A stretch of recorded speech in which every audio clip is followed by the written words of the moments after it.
In July of 2023, I took a couple of weeks off to journey along Lake Superior to visit family in Thunder Bay, and along the way to do some kayaking at places I'd never been to before.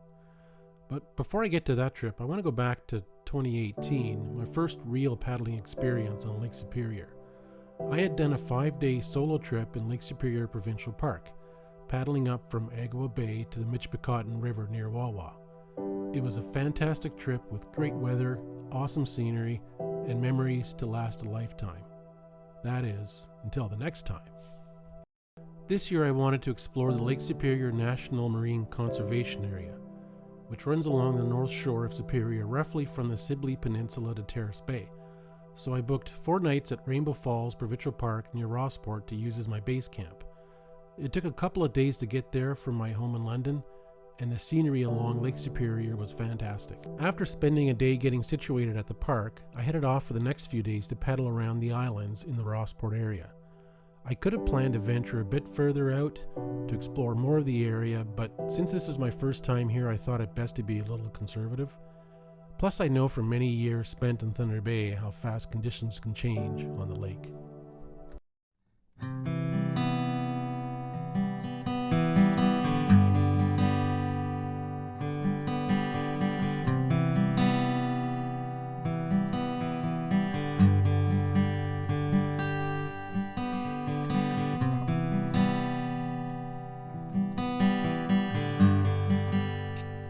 Here we are, day 1 of Lake Superior, North Lake Superior 2023.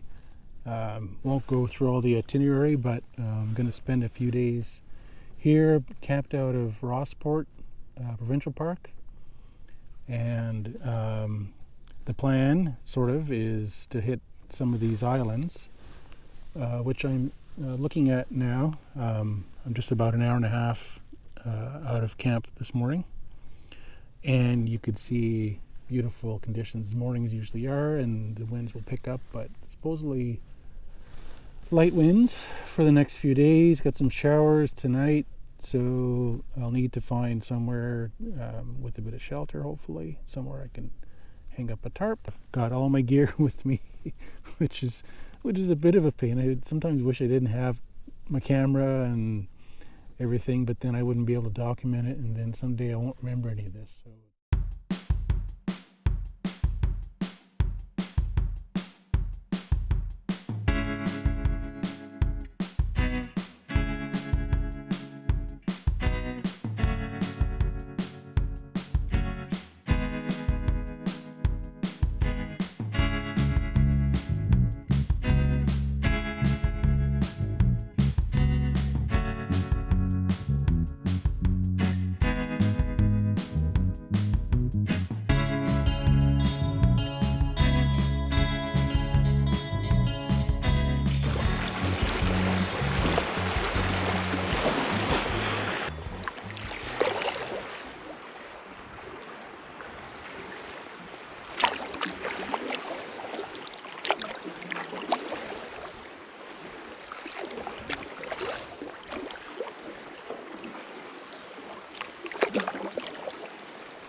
Here we are, day one of the trip.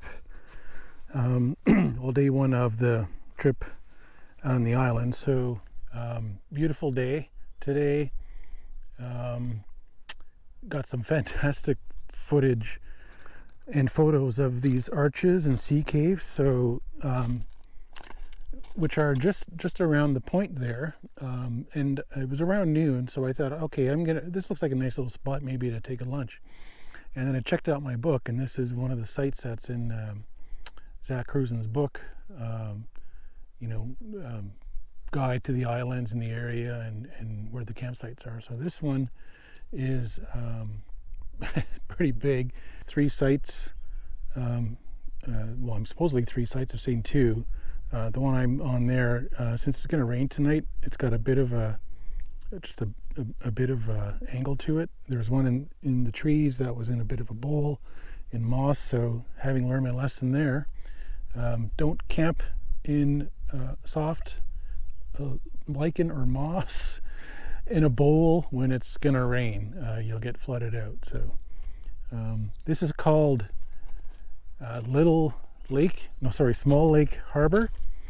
And the exposed, so that's the south, that's the west over there, south there, that's where all the open water is. So this is a bit sheltered, although the winds are funneling in a little bit, but it's nice to have a breeze, keeps the bugs off. And beautiful, beautiful little secluded harbor. I'm going to keep my eyes out on the shoreline, because that's Wilson Island over there. I don't know if there's furry wildlife, but wouldn't that be funny, right? Sit here not having a fire because there's a fire ban because of all the forest fires. So that sucks, because there's plenty of firewood around and a nice fire pit, but not gonna worry about that. I'm not getting good cell, so last time I checked the forecast from the Weather Network, it was supposed to rain tonight, overnight. Small chance of thunderstorms, but look at it now, it's beautiful. Marine forecast, which I do get, says the same thing. So anyway, that's why I got my, I'm all nestled in up there. I got the tarp up. Good morning, it's Wednesday, July 4th, 5th, who knows. Anyway, leaving my first island site. Bit of rain as expected last night, but it was light rain and actually stopped this morning, so I could get up and do my usual thing. And I'm just ready to head out. Another beautiful day. We got some nice sunshine, I think, for the rest of the week, and light clouds, light winds, and leaving Wigwam site.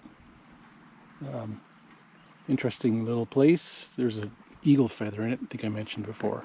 Who knows what that's all about. So yeah, I'm all ready to go. Today's journey will take me to Battle Island Harbor. A bit of mystery and history with that, but there's a lighthouse, abandoned lighthouse, which I'm gonna film next when I get there. And no animal, sort of random thoughts here, no animal sightings, other than last night I was in my tent reading and I heard this little small animal around my tent. Turned out it was a rabbit, so it liked the area, so it kept sort of hopping back and forth outside my tent. I knew it wasn't anything big, but I thought maybe a fox or something. Anyways, that was pretty cool. He was friendly. Didn't get his picture though.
Kayaking has been a great discovery for me, especially backcountry multi-day trips like this one.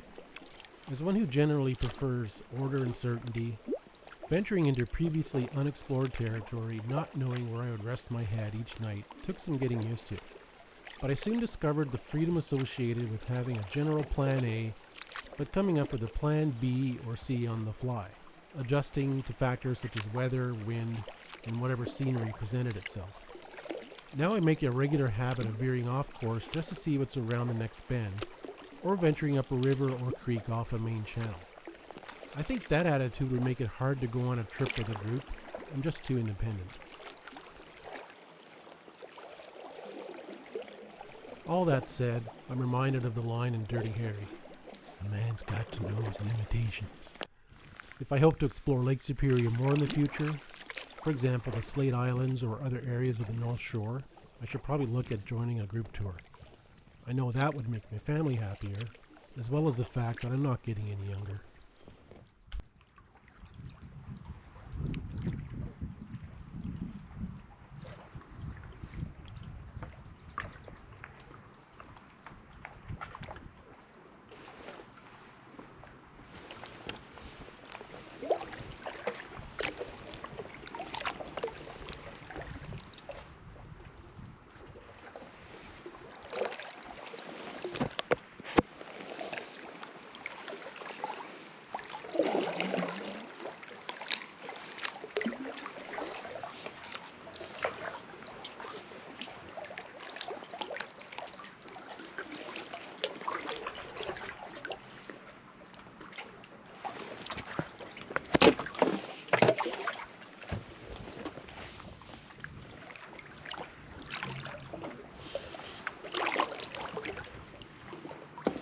I've seen many loons in my paddling journeys, but this particular encounter is certainly one of the closest.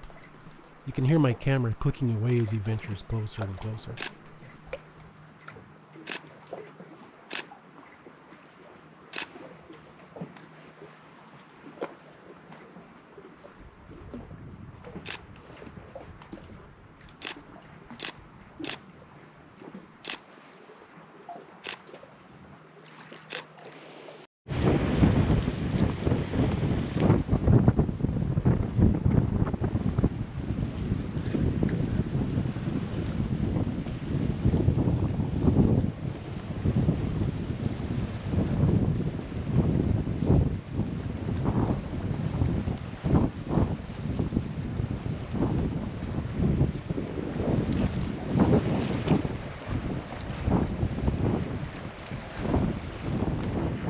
Hello, it's Wednesday, July 6th, I think, and my second night, or ready for my second night on the islands.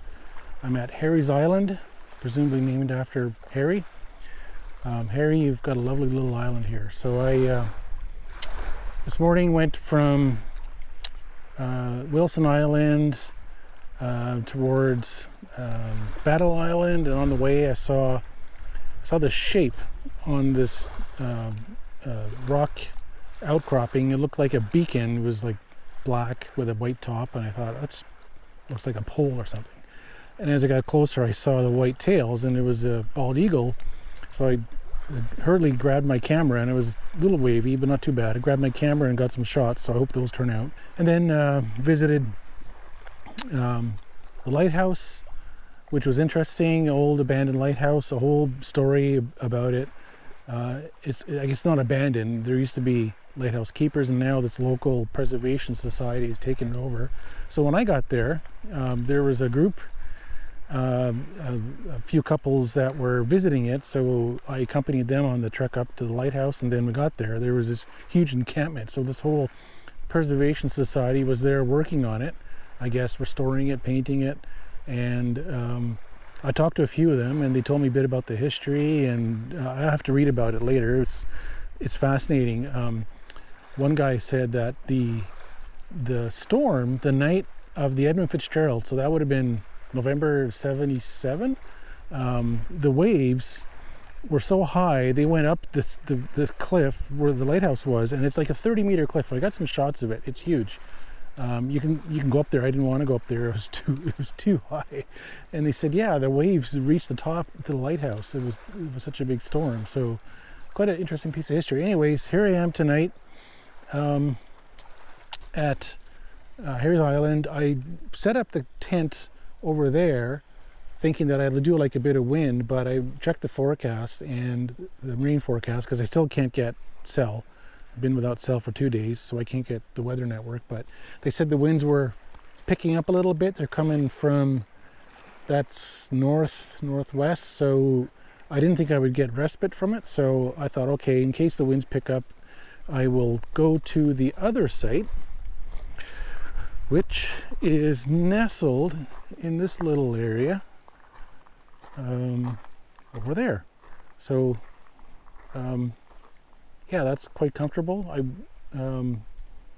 wouldn't necessarily go there if it wasn't too windy, but like I said, it's going to be windy, so I'm probably safer to stay there and not get blown away.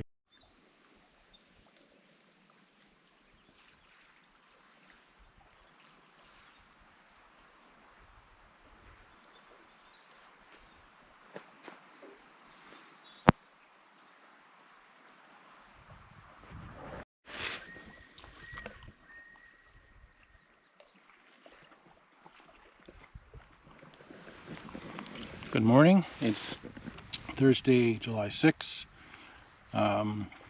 Just leaving my site, which is way over there. I don't know if you can hear the loons. Man, I woke up to that. Amazing. Yeah, and I just paddled over to this little cove to see what it was like, and there was a loon there, which I was trying to call in a bit closer, but he didn't like me, and he got a little anxious, so I left him alone. He's back there doing the call.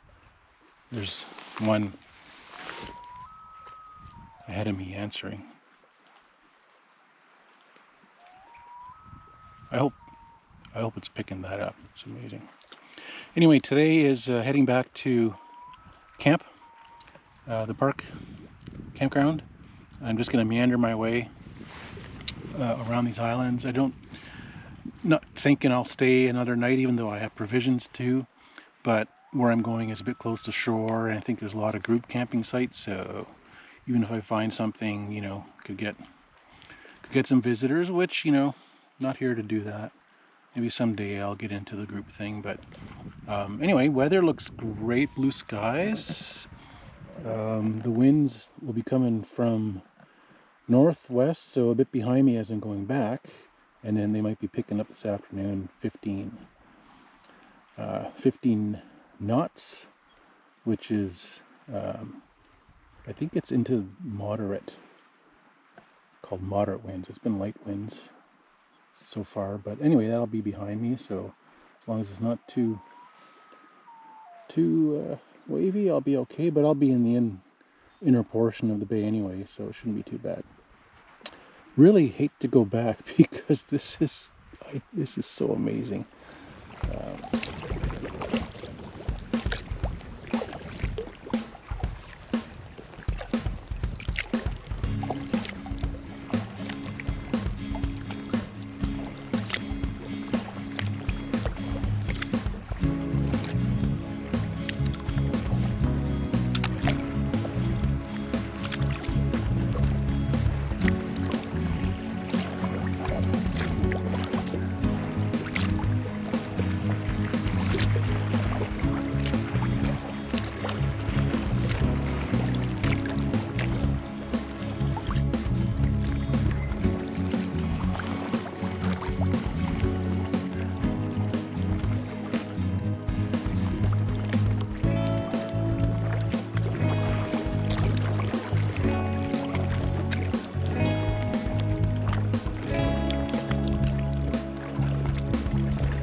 So I've almost gone full circle on this trip.